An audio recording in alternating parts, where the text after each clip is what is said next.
በተቀደሰ ሰላምታ እርስ በርሳችሁ ሰላም ተባባሉ። ቅዱሳን ሁሉ ሰላምታ ያቀርቡላችኋል። የጌታ የኢየሱስ ክርስቶስ ጸጋ፣ የእግዚአብሔርም ፍቅር፣ የመንፈስ ቅዱስም ኅብረት ከሁላችን ጋር ይሁን፣ አሜን።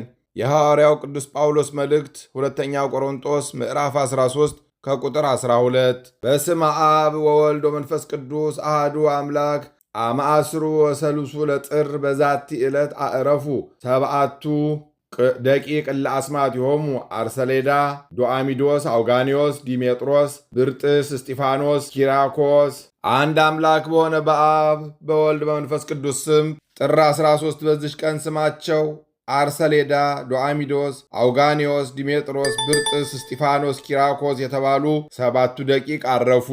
እኒህም ቅዱሳን ሃይማኖታቸው ለቀና ለታላላቅ የሀገር ሰዎች ልጆቻቸው ናቸው። እነርሱም ክርስቲያኖች እንደሆኑ በከሃዲ ንጉሥ ዳኪዎስ ዘንድ ሰዎች ነገር ሰሩባቸው። ወደ እርሱም አስቀርቦ ለጣዖት እንዲሰግዱ ግድ አላቸው። እምቢ ባሉትም ጊዜ ከልባቸው ጋር ይመክሩ ዘንድ ቀጠሮ ሰጣቸው። እርሱ ወደ ተግባሩ ሄደ።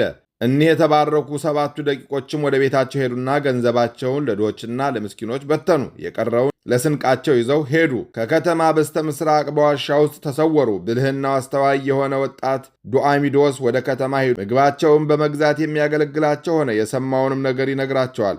ንጉሥ ዳኪዎስም በሄደበት በተመለሰ ጊዜ እኒህ ሰባቱ ልጆች ፍለጋቸው በዋሻ ውስጥ ተሸሽገው ሰባቱን ልጆች ፈለጋቸው። በዋሻ ውስጥ ተሸሽገው እንዳሉ በነገሩት ጊዜ የዋሻውን አፍ በደንጊያ እንዲደፍኑ አዘዘ።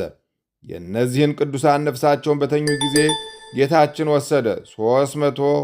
372 ዓመትም እንዲያንቀላፉ አደረጋቸው። ከንጉሥ አሽከሮችም ስማቸው ቴዎድሮስና መቅዶስዮስ የተባሉ 2 የእርሳስ ሰሌዳዎች ወስደው የእኒህን የሰባቱን ደቂቅ ዜናቸውን የዘመኑንም ቁጥር ጽፈው ቀርጸው ከዋሻ አፍ አኖሩት። ከዚያም በኋላ ዳኪዎስ ሞተ። እስከ ደጉ ንጉሥ እስከ ቴዎዶስዮስ ዘመነ መንግሥት ብዙ ነገሥታት ነገጹ።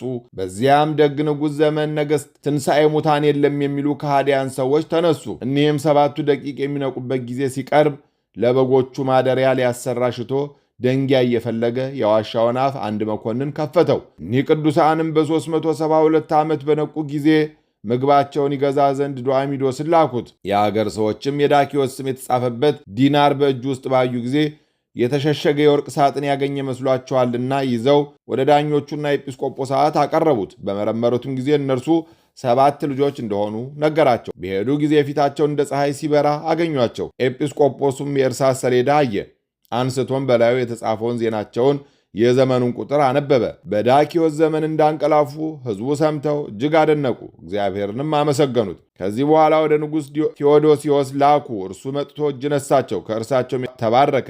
ከሰራዊቱ ጋር ከተነጋገሩም በኋላ ሁሉንም ባረኳቸውና በምድርም ላይ ተኙ። ነፍሳቸውንም በእግዚአብሔር እጅ ሰጡ። በዚች ዋሻ ውስጥም ተቀበሯቸው። ለእግዚአብሔር ምስጋና ይሁን። የኒህን ቅዱሳን በረከት ከእኛ ጋር ትኑር ለዘላለሙ አሜን። በዚች ዕለት የቃሮስና የሰሚኖስ መታሰቢያቸው ነው። በረከታቸው ከእኛ ጋር ትኑር ለዘላለሙ አሜን። በዚች ቀን አባ ነካሮ አረፈ። ይህም ቅዱስ ሰው ሳያውቀው በስውር የሚጋደል ሆነ። እርሱም ከምንጣፉ በታች እሾህ ይጎዘጉዛል።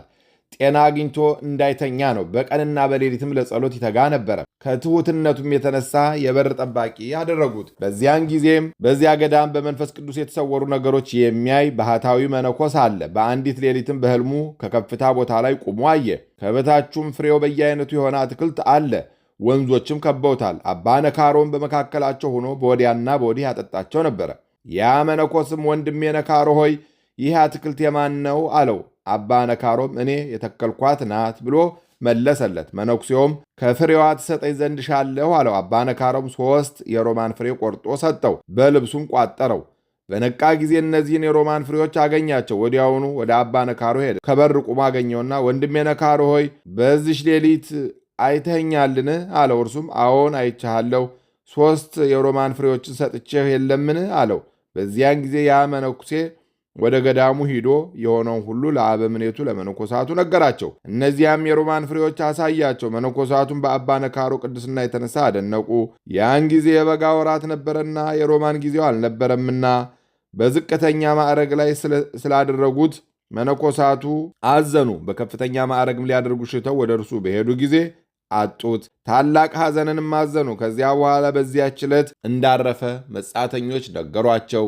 ለእግዚአብሔር ምስጋና ይሁን፣ እኛንም በዚህ ጻድቅ ጸሎት ይማረን፣ በረከቱም ከእኛ ጋር ትኖር ለዘላለሙ አሜን። አንድ አምላክ በሆነ በአብ በወልድ በመንፈስ ቅዱስ ስም ጥር 14 በዚች ዕለት ጠመዋህ ከሚባል አገር ሰዎች የከበረችና የተመረጠች ምህራኤል በሰማዕትነት አረፈች። ምስጋና ይሁን ለአብ ለወልድ ለመንፈስ ቅዱስ አንድ አምላክ በሚሆን ዛሬም ዘወትርም ለዘላለሙ አሜን። በጥር 13 ቀን የሚከበሩ ዓመታዊ የቅዱሳን በዓላት አቡነ ዘራቡሩክ ኢትዮጵያዊ ዕረፍታቸው፣ ሰባቱ ደቂቅ ቅዱሳን ከኤፌሶን፣ ቅዱስ አባ ነካሮ፣ ቅዱሳን ቃሮስና ሰሚኖስ። ወርሃዊ በዓላት እግዚአብሔር አብ፣ ቅዱስ ሩፋኤል ሊቀ መላእክት። በተቀደሰ ሰላምታ እርስ በርሳችሁ ሰላም ተባባሉ። ቅዱሳን ሁሉ ሰላምታ ያቀርቡላችኋል።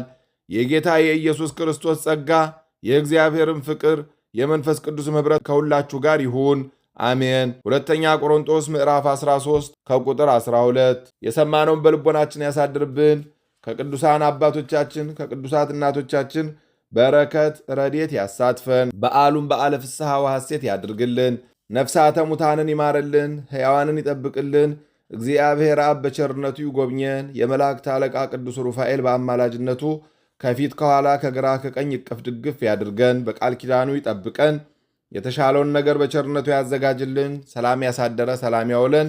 አቡነ ዘበሰማያት ይትቀደስ ስምከ ትምጻእ መንግሥትከ ወይኩን ፈቃድከ በከመ በሰማይ ኢየሱስ ክርስቶስ ከመ ይስረይ ለነ ኃጣውኢነ ተማኅፀነ ብከ ኃይለ እግዚአብሔር አብይ ኦ እግዚእ ኢየሱስ ክርስቶስ ስረይ ኃጢአቴ ወኃጢአተ ኩሉ ሕዝብከ እማእሰር ኃጢአት እግዚአብሔር ይፍታ። እግዚአብሔር ይባርክ። ሰላም ያሳደረ ሰላም ያውለን። ሰላም የዋለ ሰላም ያሳድረን። ይቆየን።